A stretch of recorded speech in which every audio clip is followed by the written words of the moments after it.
Hello friends, welcome back to the next video.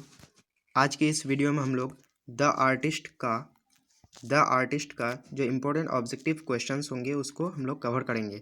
The artist जो है ये लिखा गया है शिगा नोया के द्वारा, जो एक जैपनीज राइटर है उसके द्वारा द आर्टिस्ट को लिखा गया है। ये जो है बिहार बोर्ड क्लास 12 वालों के लिए काफ़ी इम्पोर्टेंट है और ये रेनबो बुक का चैप्टर नंबर 6 है, जो कि 2021 बोर्ड एग्जाम में इसमें से कुछ क्वेश्चंस आने की पूरी संभावना है। तो चलिए दोस्तों शुरू करते हैं। पहला क्वेश्चन है the artist has been written by, यानी द आर्टिस्ट जो है ये लिखा गया है किसके द्वारा, तो इसका जो राइट आंसर होगा ऑप्शन नंबर सी, यानी कि शिगा नोया के द्वारा लिखा गया है द आर्टिस्ट। अगला क्वेश्चन है the artist is about talented dash boy. The artist जो है वो एक टैलेंटेड डैश बॉय यानी कि कहाँ का एक बॉय है जिसके बारे में दिया गया है, तो ऑप्शन नंबर डी होगा आंसर, जैपनीज, यानी कि वो जैपनीज बॉय है। अगला क्वेश्चन है the artist is oblique an, the artist क्या है, तो इसका जो राइट आंसर होगा ऑप्शन नंबर ए, यानी कि एक शॉर्ट स्टोरी है। द आर्टिस्ट एक शॉर्ट स्टोरी है। अगला क्वेश्चन की ओर बढ़ते हैं। अगला क्वेश्चन है Shiga Noah is a dash writer. Shiga Noah जो है एक राइटर है, कहाँ की, तो वो जापान की है, यानी कि जैपनीज राइटर है।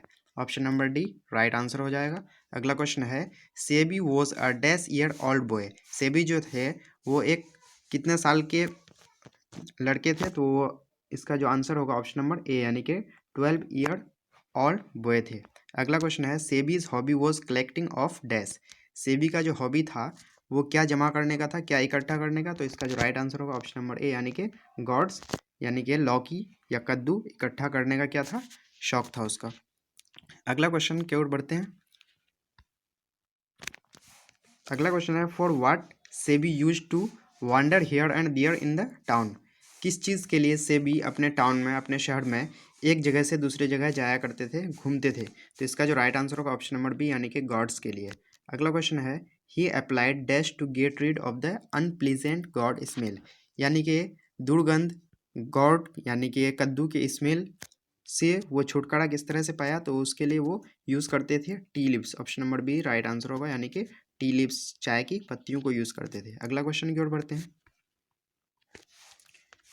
अगला क्वेश्चन है one day he was strolling along the, एक दिन वो टहल रहे थे, चल रहे थे अलॉन्ग द, यानी कि beach. Option number C right answer होगा। ऑप्शन अगला क्वेश्चन है the old women asked dash सेन फॉर द लिटिल गार्ड, यानी कि ओल्ड वीमेन जो है वो लिटिल गार्ड के लिए कितना रुपये मांगा, तो इसका जो राइट आंसर होगा ऑप्शन नंबर ए, यानी कि 10 सेन। 10 सेन मांगा था, रुपये नहीं, 10 सेन। अगला क्वेश्चन की ओर बढ़ते हैं। अगला क्वेश्चन है God is a dash. God यानी कि लौकी जो है वो क्या है, एक फल है, यानी कि फ्रूट है। अगला क्वेश्चन है who confiscated the little God, यानी कि कौन जो है लिटिल गॉड को जब्त कर लिया। कन्फिस्केटेड मतलब होता है जब्त करना, कौन लिटिल गॉड को जब्त कर लिया था, तो उसका टीचर, यानी कि सेबी का जो है वो टीचर उसको जब्त कर लिया था। अगला क्वेश्चन है the little god that Sebi bought in 10 cents was dash inches long. Little guard जो सेबी ने ख़रीदा था वो कितना इंचेस लंबा था, तो इसका जो राइट आंसर होगा ऑप्शन नंबर ए, यानी कि 5 इंच लंबा था। अगला क्वेश्चन की ओर बढ़ते हैं। अगला क्वेश्चन कह रहा है what did Sebi's father use to smash the gourd into pieces. Sebi के पापा किस चीज़ का यूज़ करते थे, गॉड को, लौकी को उसका पीस करने के लिए किस चीज़ का यूज़ करते थे, तो इसका जो राइट आंसर होगा ऑप्शन नंबर डी, यानी कि हैमर, हथौड़े का यूज़ करते थे।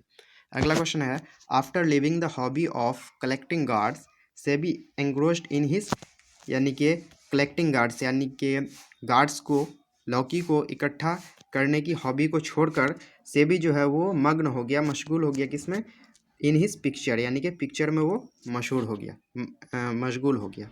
अगला क्वेश्चन की ओर बढ़ते हैं। अगला क्वेश्चन है SEBI lived in a dash town. SEBI जो रहते थे वो कैसे टाउन में, तो हार्बर, यानी कि बंदरगाह वाले टाउन में रहते थे। अगला क्वेश्चन है SEBI was studying in a dash school. SEBI जो है वो पढ़ते थे किस स्कूल में, तो ऑप्शन नंबर ए, यानी कि प्राइमरी स्कूल में पढ़ते थे। अगला क्वेश्चन की ओर बढ़ते हैं। अगला क्वेश्चन कह रहा है what amount did the curio dealer पे फॉर द कन्फिस्केटेड गार्ड, यानी कि क्यूरियो डीलर जो थे वो जब्त गार्ड के लिए, जब्त लौकी के लिए कितना रुपये पे किए थे? तो इसका राइट आंसर होगा ऑप्शन नंबर डी, यानी कि 50 येन पे किए थे वो। अगला क्वेश्चन है, the curio dealer sold the gourd to a wealthy collector for dash yen. Curio dealer जो है उस गार्ड को बेच दिए, उस कद्दू को बेच दिए किसके पास? एक धनी कलेक्टर के पास। कितना येन में? तो इसका जो राइट आंसर होगा ऑप्शन नंबर बी, यानी कि 600 येन में। खरीदे थे 50 येन में और बेचे 600 येन में। अगला क्वेश्चन की ओर बढ़ते हैं। अगला क्वेश्चन है, द टीचर गेव सेविस confiscated gourd to an old dash who worked in the school. Teacher जो है सेबी का जब्त किया हुआ जो गार्ड था वो एक ओल्ड किसको दे दिया? जो उसके स्कूल में काम करते थे, ओल्ड पोर्टर, यानी कि एक बूढ़े कुली को दे दिया जो स्कूल में काम करते थे। अगला क्वेश्चन है, who was scolded for painting pictures. किसको डांटा जाता था पिक्चर्स पेंट करने के लिए? तो इसका जो राइट आंसर होगा ऑप्शन नंबर बी, यानी कि सेबी को डांटा जाता था क्योंकि वो सिर्फ पिक्चर्स को पेंट करते थे। अगला क्वेश्चन की ओर बढ़ते हैं। अगला क्वेश्चन है, who use to polish the gourd under his desk in class time. Class time के समय डेस्क के नीचे कौन गार्ड को पॉलिश करते थे? तो इसका जो राइट आंसर होगा ऑप्शन नंबर ए, यानी कि सेबी ही गार्ड को पॉलिश करते थे किसके नीचे? क्लास टाइम में डेस्क के नीचे। अगला क्वेश्चन है, the porter sold the guard of SEBI for dash yen. Porter जो है वो सेबी का गार्ड को बेच दिया कितना येन में? तो इसका जो राइट आंसर होगा ऑप्शन नंबर बी, यानी कि 50 येन में। अगला क्वेश्चन की ओर बढ़ते हैं। अगला क्वेश्चन है, the price of the 5 inches God is dash Sen. 5 inch लंबा जो गॉड था उसका प्राइस कितना था? तो इसका जो है ऑप्शन नंबर ए, यानी कि 10 सेन उसका प्राइस था। अगला क्वेश्चन है, when was Shiga Noah born. Shiga Noah born कब हुआ, यानी कि उसका जन्म कब हुआ? तो इसका जो राइट आंसर होगा ऑप्शन नंबर डी, यानी कि 1883 को उसका जन्म हुआ। अगला क्वेश्चन है, when did Shiga Naoya die. Shiga Naoya की मृत्यु कब हुई? तो इसका जो राइट आंसर होगा ऑप्शन नंबर बी, यानी कि 1907 में उसकी मृत्यु हुई। 1883 में उसका जन्म हुआ और 1971 को वो चल बसे। अगला क्वेश्चन की ओर बढ़ते हैं। अगला क्वेश्चन है, the word drama comes from A dash word. Drama जो है वो कौन सा वर्ड है? तो ये जो है ऑप्शन नंबर बी, यानी कि ग्रीक वर्ड है। ड्रामा जो है वो ग्रीक वर्ड है। अगला क्वेश्चन है, who is the main character of the artist. The artist का जो मेन कैरेक्टर है वो कौन है? तो इसका जो राइट आंसर होगा ऑप्शन नंबर ए, यानी कि सेबी है। अगला क्वेश्चन की ओर बढ़ते हैं। अगला क्वेश्चन कह रहा है, you are an idiot dash shouted. तुम एक बेवकूफ़ हो किसने चिल्लाया? तो इसका जो राइट आंसर होगा ऑप्शन नंबर ए, यानी कि द टीचर। टीचर ने उसको चिल्ला करके कहा जो यू आर एन इडियट, यानी कि तुम एक बेवकूफ़ हो। अगला क्वेश्चन की ओर बढ़ते हैं। अगला क्वेश्चन है, Sebi's father work at dash shop. Sebi के पापा एक शॉप में काम करते थे, तो कौन शॉप? Carpenters shop. अगला क्वेश्चन है, one day SEBI was caught red handed by his dash teacher.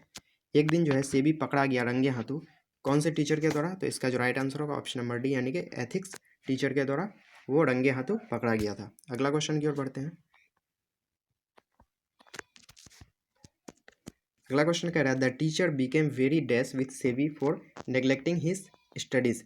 Teacher जो है वो बहुत ही ज़्यादा एंग्री हो गया था। क्या हो गया था? एंग्री, यानी कि काफ़ी गुस्सा हो गया था सेबी से, क्योंकि वो पढ़ाई में ध्यान नहीं देता था। तो दोस्तों यहाँ पे हम लोगों ने द आर्टिस्ट का जो इम्पोर्टेंट ऑब्जेक्टिव्स था उसको हम लोगों ने कवर कर चुका है। तो दोस्तों अगर आपको वीडियो पसंद आए तो वीडियो को लाइक करें, शेयर करें, चैनल को सब्सक्राइब कर दें और बेल आइकन को प्रेस कर दें। जय हिंद, जय भारत।